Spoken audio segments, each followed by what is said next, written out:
Tonight, we have the latest on the issues surrounding healthcare.gov and what's next for Obamacare. And we'll take a look back at the devastation caused by Hurricane Sandy 1 year ago. 49 News starts right now. Here are tonight's top stories. More developments in the case against former Tower Hill School headmaster Christopher Wheeler have just been exposed this afternoon. The Delaware Attorney General's office has charged Wheeler with 25 counts of dealing in child pornography and are currently searching for him. As a result of the investigation conducted by the Child Predator Task Force, the warrant for Wheeler's arrest was secured earlier today. Attorney General spokesman Jason Miller declined to comment on whether Tower Hill students were involved. The Delaware Department of Justice and Wilmington Police have asked anyone with any information that may lead to the location of Wheeler to call Wilmington Police. Airplane travelers will soon be able to watch videos and play games in the air with their electronic devices. In an announcement made earlier today, the Federal Aviation Administration has lifted the ban on the use of electronic devices on flights. The FAA had long claimed that using electronic devices during takeoff and landing posed a safety issue, and that radio signals emitted from devices could interfere with an aircraft's communications.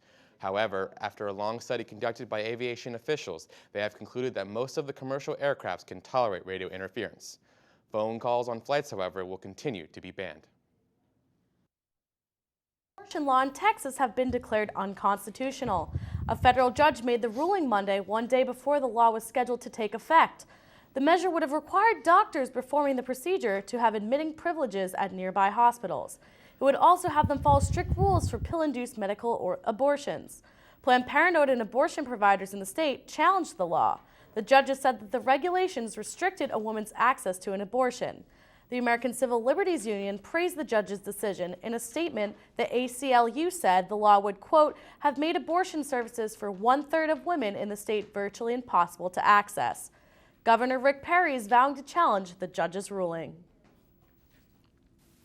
Administration recommended tightening how doctors prescribe the most commonly used narcotic painkillers. Changes are expected to take place as early as next year. The move, which represents a major policy shift, follows a decade-long debate whether the widely abused drugs which contain narcotic hydrocodone should be controlled as tightly as more powerful painkillers like Oxycontin. Among the provisions in the bill is reducing the 90 days the length of time in which a patient could obtain refills for painkillers containing hydrocodone without a doctor visit. Chairman of the House Energy and Commerce Committee argued that imposing new limits would harm patients who needed the drugs. The FDA's long resistance to added restrictions on the drugs underscores a continuing struggle to address the complexities of the painkiller problem. Amid the ghosts and ghouls spooking trick-or-treaters this week, there is something even more terrifying to their parents: sugar. More parents are now devising ways to get the tricks back from their children amongst worries over daily sugar intake. Health experts say obesity is not the primary concern with sugar intake amongst children. Research has linked sugar consumption to other health problems, including high levels of triglycerides and cardiovascular disease. Research in animals indicates that sugar can be addictive, but the same has yet to be proven in humans. There is controversy, too, over whether children really experience a sugar high, possibly followed by a sugar crash after eating too many sweets. Many parents and teachers might swear the phenomenon is real, but scientific studies have yet to find consistent evidence. Doctors often don't really test for it, and patients may find no symptoms until they are in crisis.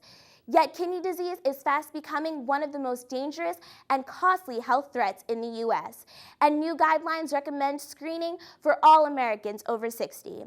Kidney disease is a frequent complication of diabetes and hypertension that currently costs Medicare about $41 billion a year in treatment.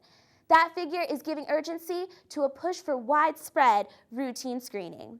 Chronic kidney disease is present in more than 35% of people with diabetes age 20 or above, and in more than 20% with hypertension. In August, the National Kidney Foundation expanded its guidelines to recommend annual screenings. updating its guidelines after Johns Hopkins University researchers projected the lifetime risk of moderate kidney disease in the U.S. is about 60%. Currently, 26 million Americans have kidney disease, as estimated by the foundation. October 25th, 2012. It was only a year ago when Hurricane Sandy tore through the East Coast. Although the storm just missed hitting the state, Delawareans are still attempting to adapt to possible future disasters. In northern Delaware, officials are building up higher sand dunes that will extend 3 miles long. Towns in Sussex County are in the process of adding more drainage areas, and Dewey Beach residents are trying to raise up their houses. State officials are hoping to supply enough money to help these communities and their members. Sea levels are now expected to rise in the mid-Atlantic.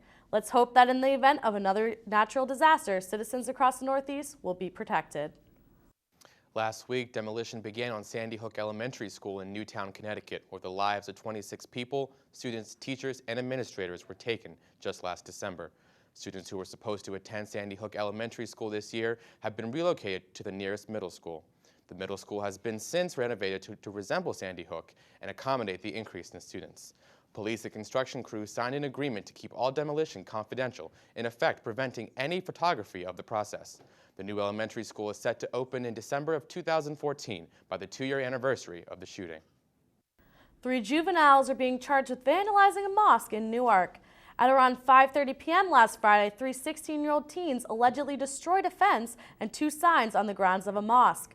On Monday, the FBI announced that the suspects had been arrested for committing $5,000 worth of criminal mischief, as well as second-degree conspiracy. Both crimes are considered felonies. 2 of the delinquents were released on bail, and the third was admitted to a juvenile facility. Sergeant Paul Shavik of Newark says there is no direct evidence linking Islamic hatred to the vandalism. Regardless, the mosque will now be installing security systems and cameras for future protection. Democrats are calling on the Obama administration to delay health care deadlines as complications continue. 2 Senate Democrats have put forward separate plans that would push back enforcement of the Affordable Care Act's provisions. Democrats have called for an extension of the open enrollment deadlines due to the problems of the rollout of healthcare.gov, the federal website that allows people to compare and purchase insurance plans. The Obama administration has said that the problems with the website will be fixed in time for people to purchase insurance before March 31st.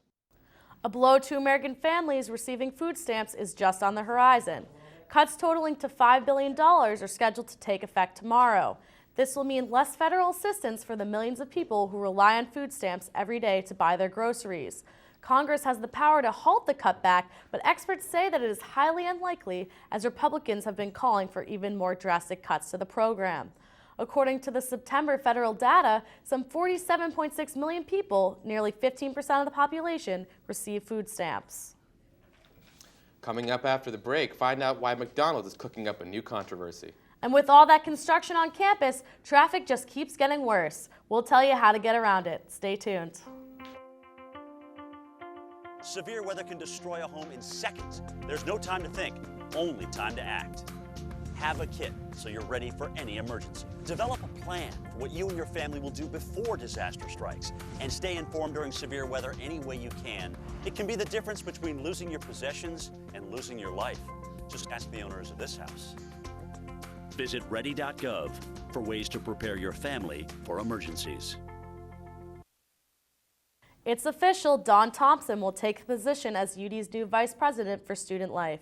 Ms. Thompson's appointment follows 2 months where she served as Interim Vice President for Student Life.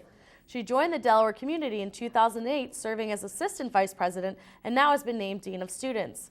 In her new role, Ms. Thompson will oversee UD's 11 departments within Student Life. The 7th annual Pigskin Pass is just around the corner. On Saturday, the University of Delaware and Towson University are participating in a special charity event to raise money for the Special Olympics. The 2 rivals will have the student athletes from each school carry a special football and run 58 miles between the 2 universities.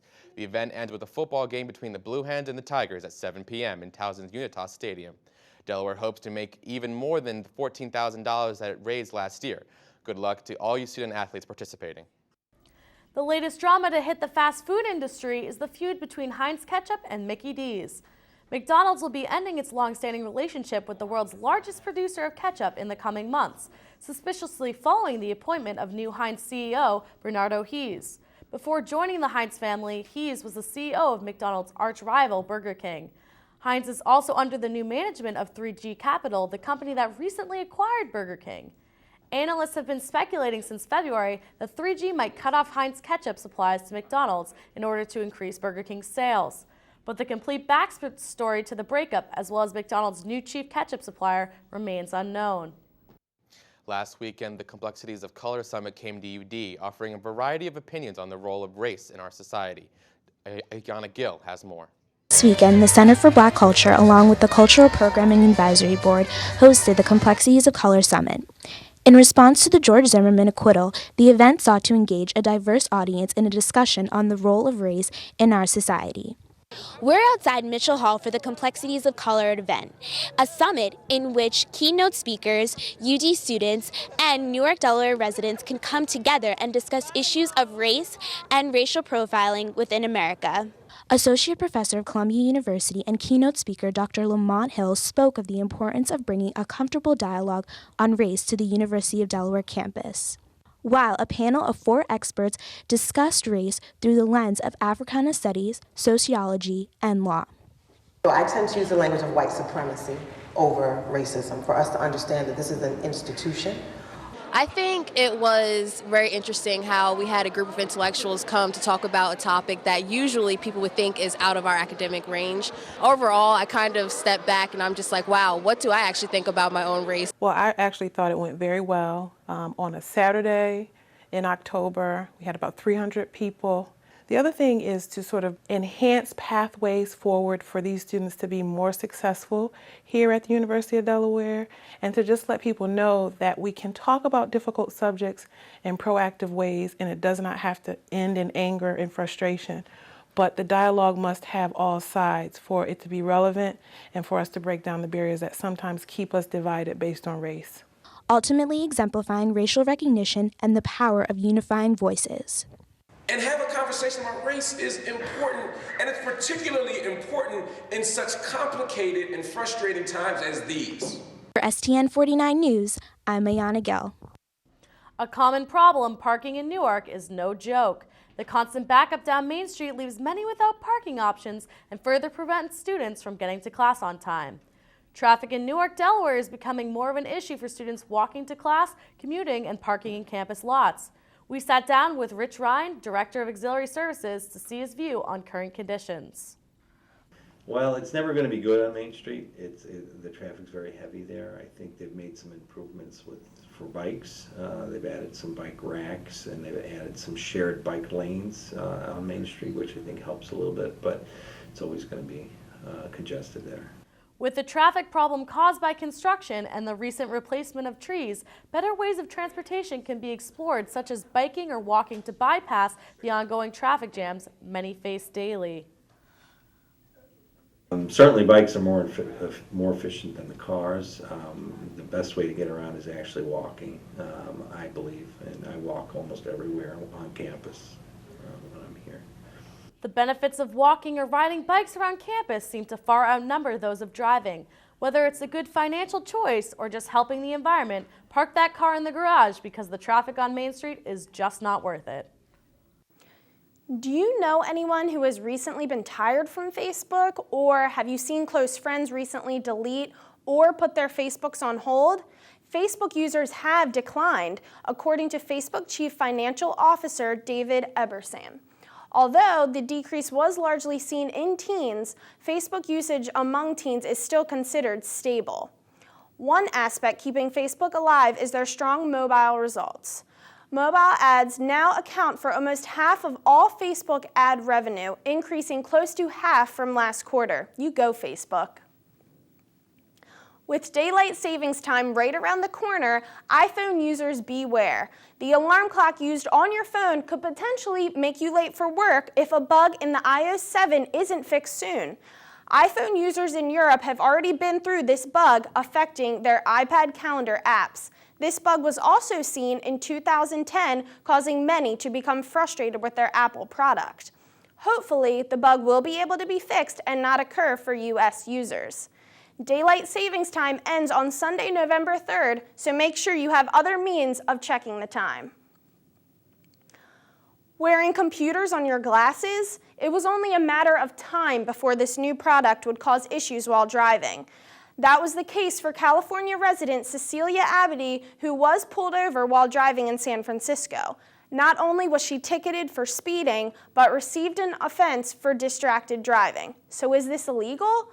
Lawmakers in Delaware and West Virginia have begun introducing proposals aiming to ban motorists from wearing Google Glasses while driving. Thanks for the heads up, Cecilia. Going easy on misbehaving banks. So far in 2013, banks have forked over more than $17 billion in settlements.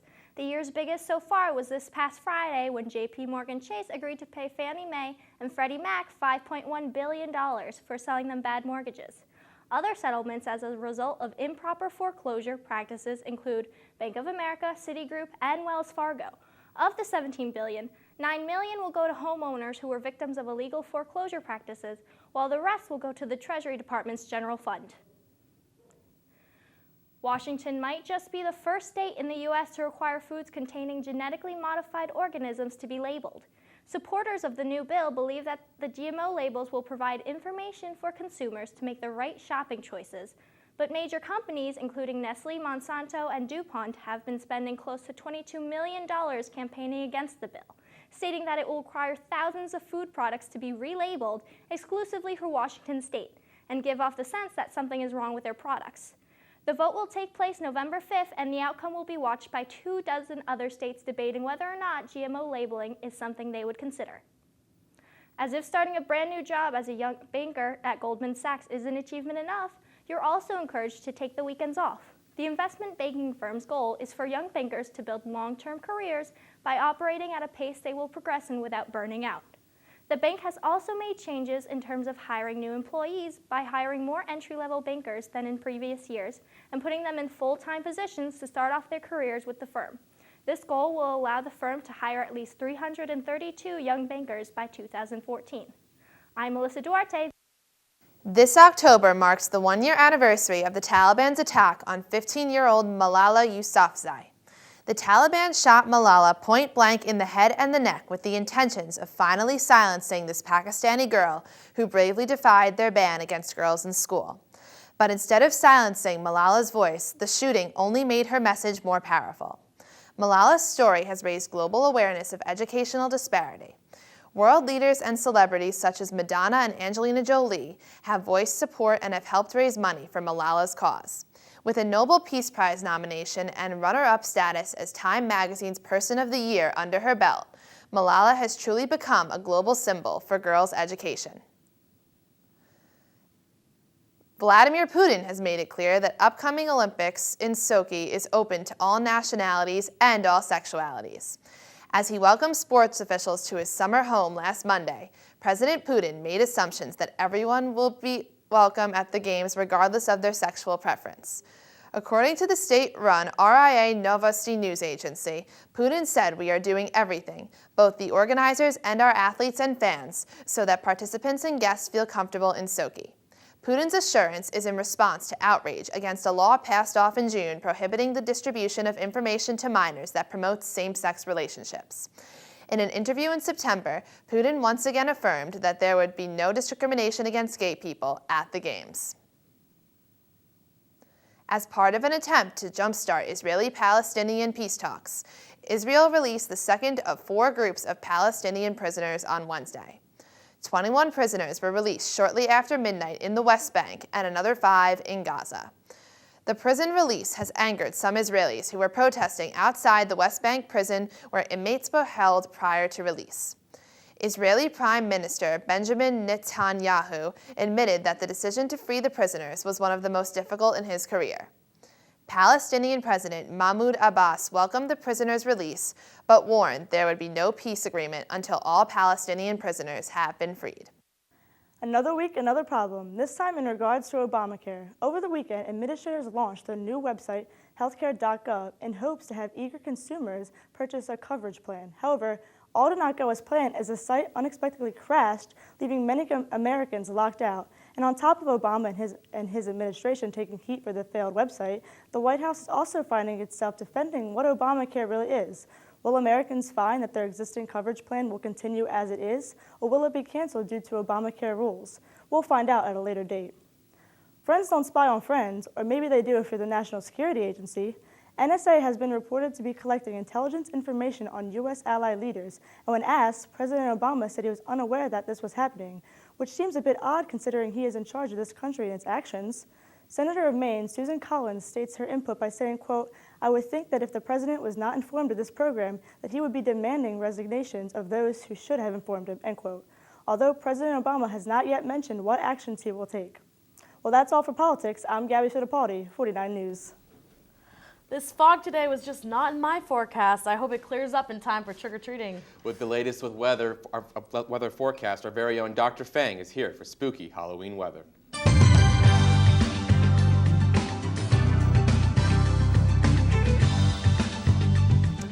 Hi, I'm Alex Fang, and here's your weekly weather forecast.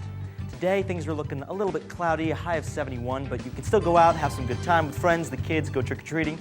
Friday, again, rain, a little sad, high of 72, but this weekend, beautiful. Things just lighten up.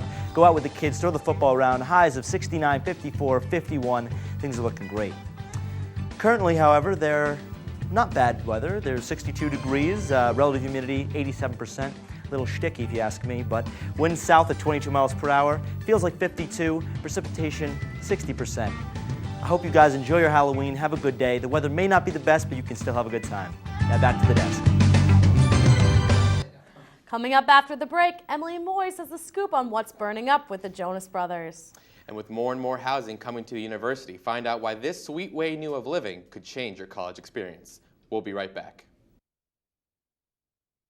Severe weather can destroy a home in seconds. There's no time to think, only time to act. Have a kit so you're ready for any emergency. Develop a plan for what you and your family will do before disaster strikes. And stay informed during severe weather any way you can. It can be the difference between losing your possessions and losing your life. Just ask the owners of this house.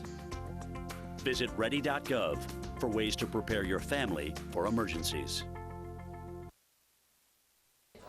In the spirit of Halloween, Abigail Goldring and Maggie Fasano took the streets of Newark to talk to some students and locals about how they are celebrating. Earlier this week, Abigail Goldring and myself took to Main Street to see if we could find any students, locals, or children preparing for Halloween. Abby and I stood on Main Street in front of Walgreens, Newark's Candy Central.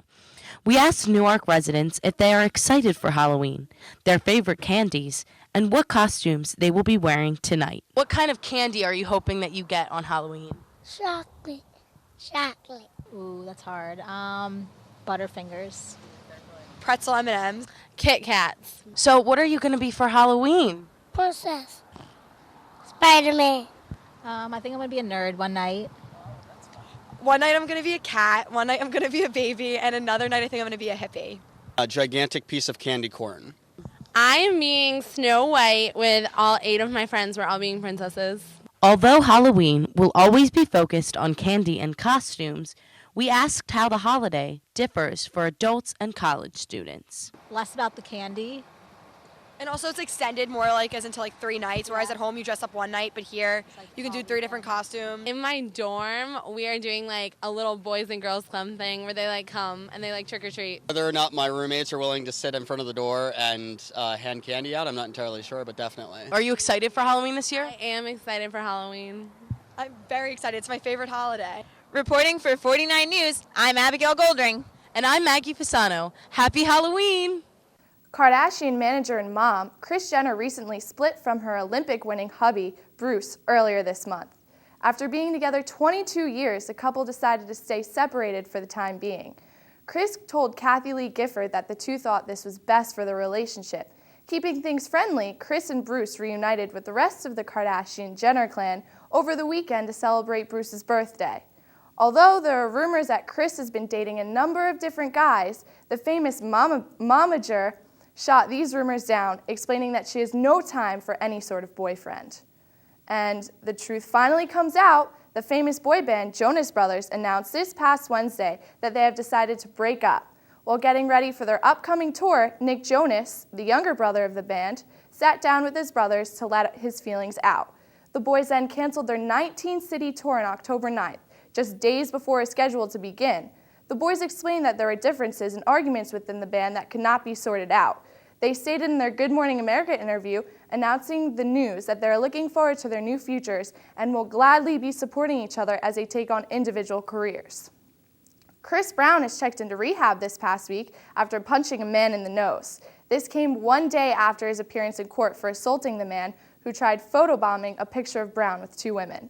Brown is still on probation for the 2009 conviction of beating up his ex-girlfriend Rihanna. If convicted for his recent assault, the singer will face a $1,000 fine and 180 days in jail. A source close to Brown says that he has been self-medicating on weed and alcohol, but after his recent charges will start to turn his life around.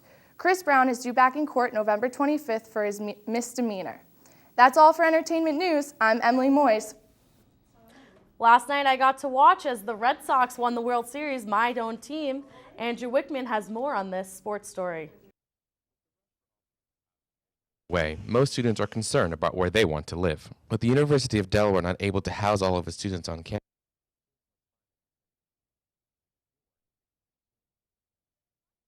To the University of Delaware. The Retreat at Newark, a new student housing complex, throws its hat into the ring, adding a new option for students scrambling for housing off campus. Brooke Cabetta reports. We give you expansive green space, top-line amenities. But we give you two different living styles, which you can have a lodge-style living, which is garden style somewhat with an upgrade. And you also have cottages, which are freestanding houses, which you don't really see in this market. So we give you the living of a resort or a house for the price of cottage or for student living, which is very convenient for the kids. Although the retreat is still under construction and is not set to open until the fall of 2014, many students have already reserved their spots to take part in what some people are calling too good to be true. We're open to anybody that's wanting to live here. We talk to all the Greeks, we talk to all the athletes, and we talk to all the freshman dorms. So anybody that's wanting to live this lifestyle, we're open to. unlike any other housing development on campus, the retreat relies more on social media advertising than anything to get the word out there. With frequent posts of pictures of other retreat properties in the country and the occasional meme or two, it is obvious that the retreat is aiming directly to the college crowd. The kids these days are always on Facebook or Twitter or whatever it may be, and so it's just an easy way for us to access them, and so we're just on everything you could possibly do. With just less than a year until the retreat is scheduled to open, Newark waits patiently to see how much of an impact this will bring to campus. Reporting in Newark, Delaware, Brooke Cabetta, 49 News. A lot happened in the world of sports last night. Let's throw it over to Andrew Wickman for more. Yeah, the Boston Red Sox coming in last night, and they made it a big night for Boston itself. They took Game 6 of the World Series 6-1. This is their third title in the last 10 years, with the other two coming in 2004 and 2007. It's only fitting that the Red Sox face is David Ortiz takes the World Series MVP with an amazing series of a .688 batting average and 6 runs batted in. After receiving the trophy, David Ortiz took the mic and said, "We are Boston strong," and pointed to his sleeve, signifying the city has come back from serious tragedy back in April. In Delaware sports, the Blue Hens football team has arguably the toughest matchup this weekend against a strong Towson team. Delaware came out firing last weekend at Rhode Island and left with a 35-13 victory. The victory boosted the Blue Hens into the rankings as number 21. The Towson Tigers are number 7, so make sure you are supporting your Blue Hens team this Saturday at 7. And finally, the Delaware men's soccer team earned a convincing win last night over the number 21 William & Mary. The team improved to 12-4 and 3-3 in the conference, which keeps them at a solid spot when the conference tournament rolls around. The team heads to Hofstra this weekend for its final regular season game. A win in this matchup would prove that the team is stronger than ever and ready for the tournament season. I'm Andrew Wickman. Now, so let's send it back to the desk. Thanks for joining us on this Halloween night. Have a spooky one. Join us again in 2 weeks at 8, but in the meantime, make sure to like us on Facebook at 49 News and follow us on Twitter at SCN_49 News. Good night. Sound. There's no sound. There's just music.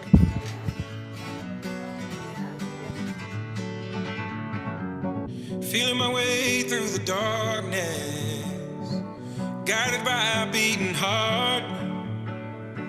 I can't tell where the